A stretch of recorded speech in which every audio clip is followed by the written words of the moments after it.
Iginit naman ni Cardinal Pablo Virgilio David anang Caloocan na may pananagutan ng pamahalaan sa paglalagay sa panganib ng mga bata at pamilya sa pagkakalulong sa sugal.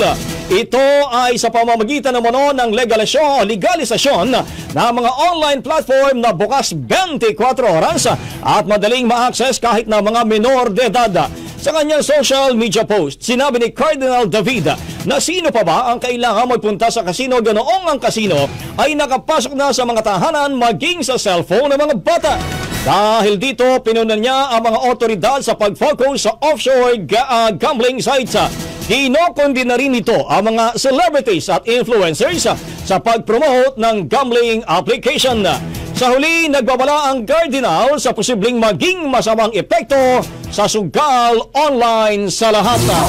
Ang bahaging ito ay hatid sa atin ng Guard C Plus with Zinc Capsule. Always protektado ang kalusugan.